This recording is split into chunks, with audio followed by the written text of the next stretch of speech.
The 442 is kind of a confusing mess with the entire line now being synthetic.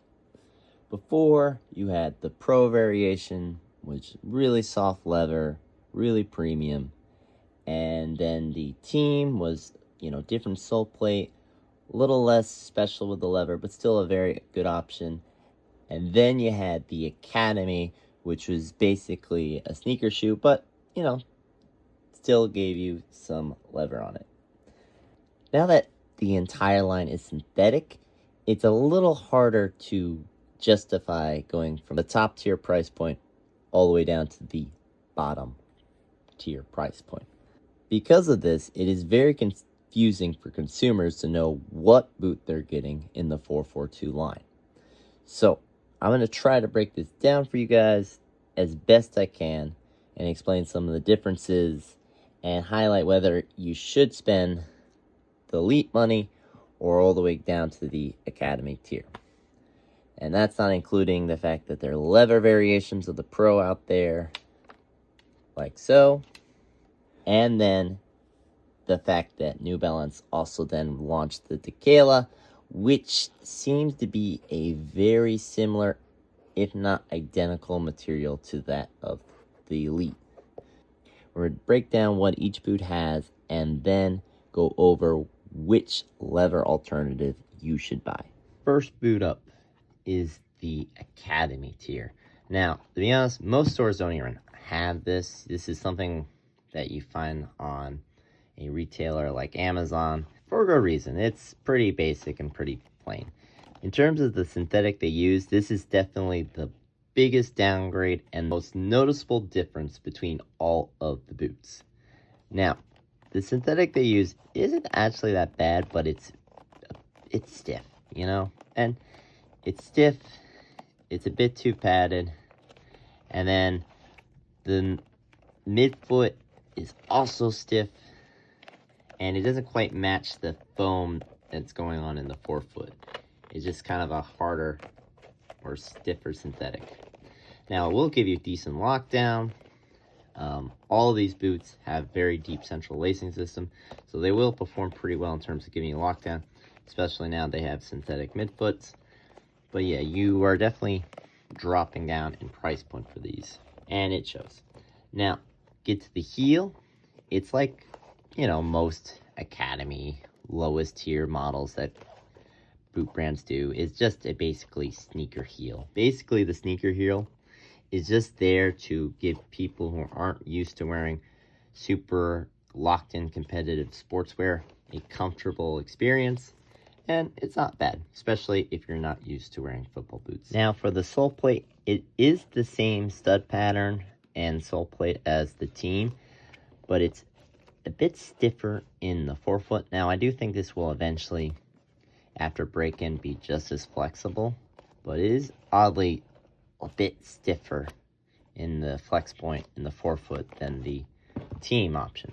Team option, it's very, very flexible. This is honestly one of the most flexible sole plates I've seen in a while. Again, for the Academy, this is a very basic boot, but again, it is the cheapest price point.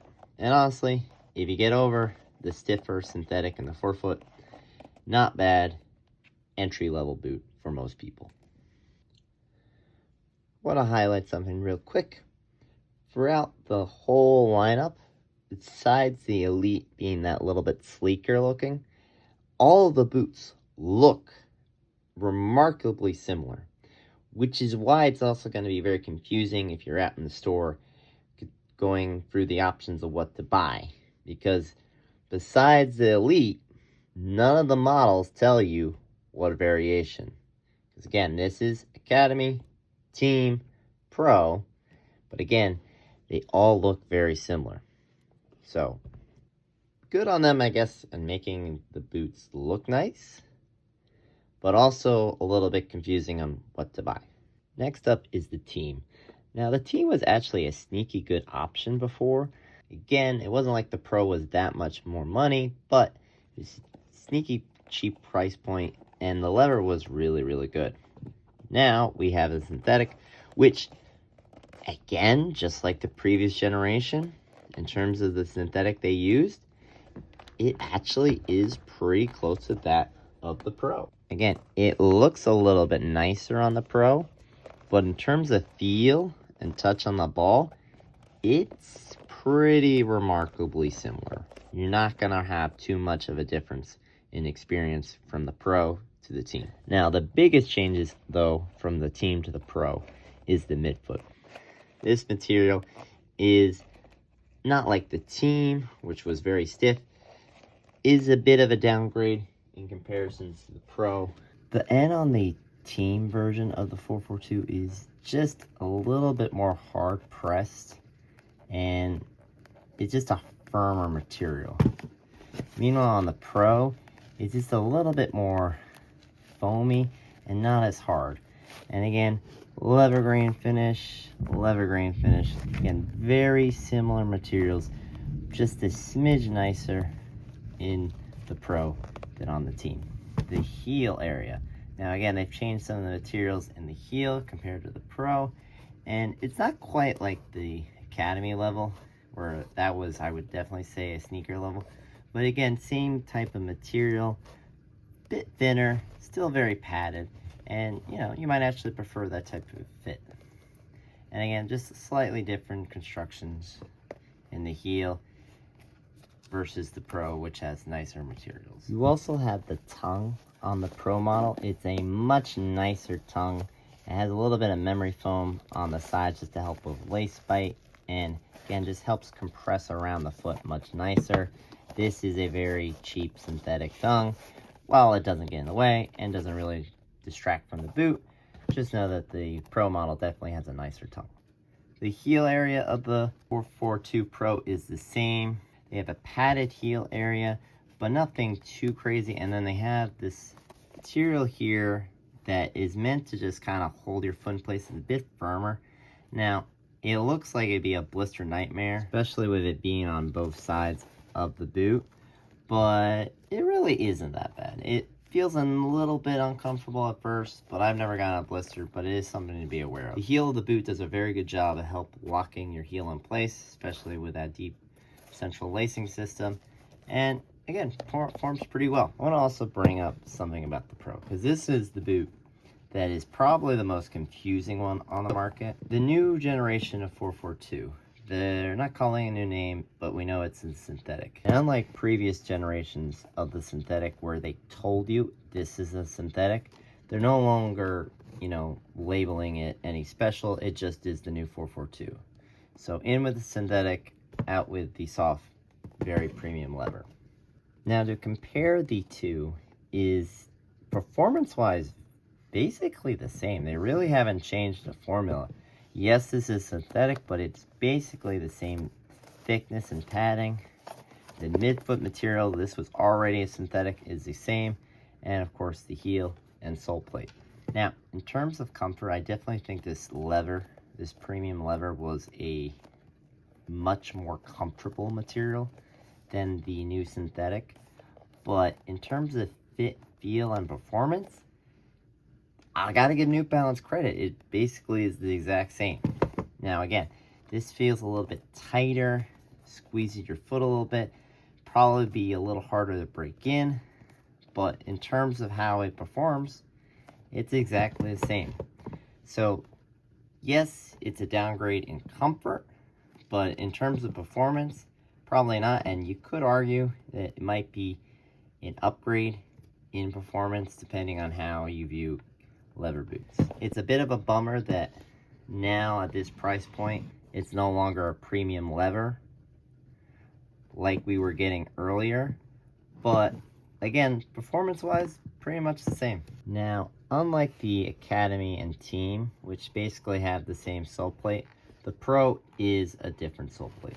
This forefoot, while definitely being more stiff than the Team edition, isn't anything too spectacular. And, you know, by the end, when you should really break it in, it's going to be very flimsy. But, again, considering what they're going for, I do think this is a good sole plate.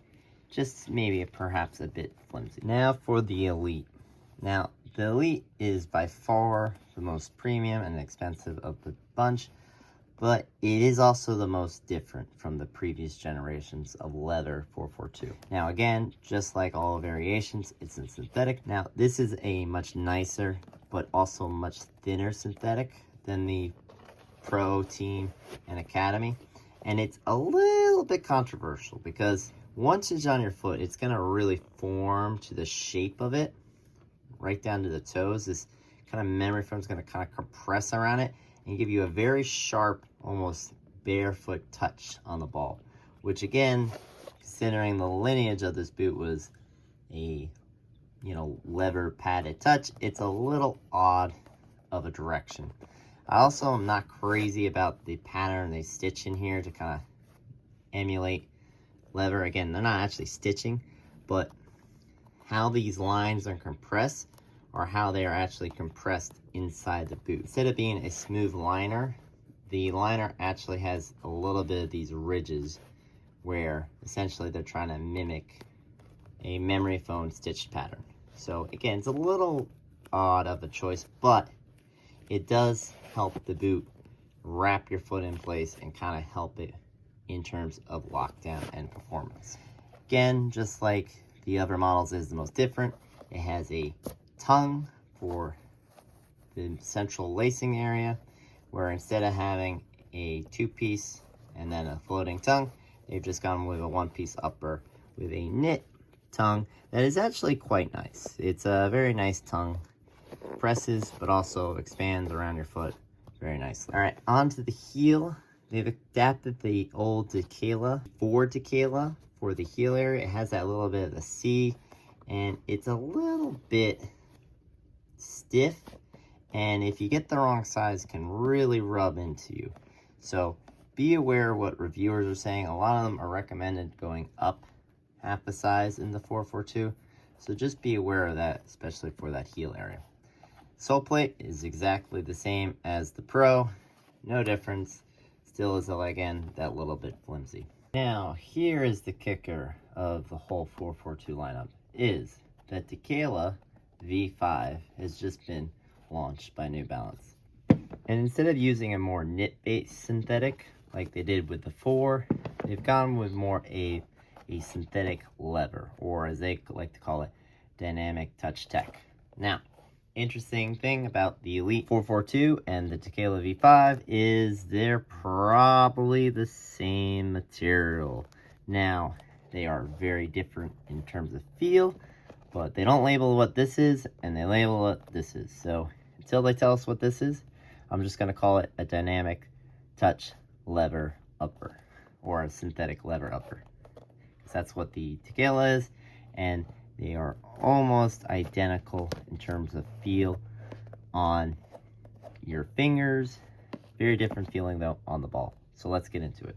To confuse things more for people on whether they should buy a synthetic 442, there is also the V5 to consider. Now this boot is definitely more padded than the Elite, and the lining of the boot is also smooth. It doesn't have those weird rough edges like the Elite does, where they're using that to kind of compress the upper into you.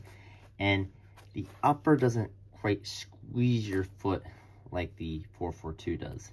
Now, this is still a very nice upper, and again, it's just that bit more padded with zones a little bit more targeted to have a bit more of a plush feel with the memory. The thing is, you have to consider is that this shape is a bit more of a tighter shape as well. Here in both the size 8 US, you see the width of the 442, especially as you get to the toes, compared to the width in the toe box of the Tekela V5. So it is something to be aware of, that this is a much wider boot, and this is a bit more narrow. Both boots do have wide fit variations, so you can always get those if you need it. Now, in terms of the other tech on the Tekela, you have these grip elements that do actually cause a lot of bit of friction, kind of like grip knit if you know Nike. Nowhere near as grippy, and again, they have spots where they target it where it's not as grippy, so maybe you don't want to have that grip there. But again, on the lateral and on the medial side, and especially that pass pad, quite a lot of grip. Think of the grip as kind of like what Nike does with their Fly Touch Plus synthetic 10, but again, they have way more dots, so it's way more grippy than the Tiempo 10 ever was. Moving up the boot, you have again an elastic knitted tongue that again is a little bit off to the side. It's not down the central. You know, depends on preference. If you like a cleaner surface to dribble the ball here, you got that. Personally, I like it more on this side, but you know, it's not bad. Again, it does a decent enough job of squeezing your foot. Onto the heel, this is the biggest difference. Unlike the Elite 442, which took the Tekela V4's heel, the V5 actually has a brand new heel. Now, it looks very similar, and it still has that C-shaped curve, but it's soft. It's kind of actually very similar to what Nike does with their heels, where the bottom's solid, and then up towards the top, it's very soft. I think this is an improvement. The curve isn't as aggressive, and it just gives it a bit more comfortable feel while still retaining lockdown. And it's almost kind of like feeling like a mock heel, external heel counter. Now, it still is an internal heel counter, but again, because it's cut out, it's not quite like a traditional internal heel counter where there would be there, and that would be the material. So again, very interesting take on a heel counter there from Tekela. Now, just like the V4, it has an updated sole plate. This is by far the best sole plate of all the models I've shown today. Good rigidity in the midfoot, decent flex, but nothing too flimsy in the forefoot. And again, lots of aggressive blades on the side, which will just help you grip the ground from side to side movement. And then the rest of the studs are all conical. So for the Tekela V5, it definitely is a very strong contender of a synthetic leather with some tech features, including grip, blades on the edge of the foot, and an elasticated knit tongue, including a nice flexible heel counter. It's gotten a lot less confusing for the 442 series now that the synthetic variation has basically replaced the leather one. Now, you can still find leather variations of the Team, the Pro. Just be careful you know what Pro you're getting. For example, you might see the Launch Black colorway and think, oh, well, I want the leather, I'll get that. No, no, no, no. New Balance replaced the black and the white leather variations of the 442 with synthetic ones late 2024. And by now, if you go online to a retailer, you're most likely going to get a synthetic 442 rather than a leather one. If you want to find a leather 442, you're going to have to find old colorways that are a year or older. Nothing basically in September of 2024. You go September 2024, you're more likely to run into a synthetic. If you go around earlier than that, you will find leather 442s. But again, synthetic after 2024, September, and then before that, leather. So just keep that in mind. So what model of the 442 should you get? Well, my personal opinion, the savings from the Academy don't justify getting this boot with a more chunky heel, but they're very similar. So if you don't mind that more sneaker-like heel, go for the Academy over the Team. As for the Team and Pro, before, it was a little bit more of a debate. Do you want to save? I think at the time was about $30 worth for a boot with a little bit cheaper materials in the midfoot and heel area versus the Pro. At the time, it made more sense if you wanted to go cheaper just because the leather was still very good on the Team. Now, I think with the drop-off in materials in the forefoot for both boots, the midfoot and heel area is just that bit more significant. So personally, if you're looking at Pro or Team, I would still go Pro. Again, this time it's a little less up for debate, as I think you should go for the Pro. As for the Pro and Elite, depends on what you want. Do you want a really sharp, close touch on the ball with a very almost sharp, aggressive grip holding your foot in place? Or you want something a little bit more comfortable, a little more neutral with a floating tongue, a lot more adjustability and fit, a bit more traditional touch on the ball. In this case, I think I would probably gear towards the Pro, just because, again, that performance is just like we had in the previous generation with very soft leather. But I won't deny that this synthetic up here is nicer. However, we now have the Tekela V5. And to me, this upper, because again, it's so similar to the 4.2 Elite, is again that nicer upper, but it's a bit more padded. So to me, if you want a synthetic leather, don't go with this thin, sharp touch on the ball. Go with this more padded, better sole plate, and a little bit more grip on the ball. But again, that's just my opinion. Let me know in the comments if you are going to pick up any of these boots. If you would rather go with the Tekela V5, the 442 Elite, the Pro, the Team, or Academy. That's all I have for you guys today. I've been Andrew from Footloose Boots, signing out.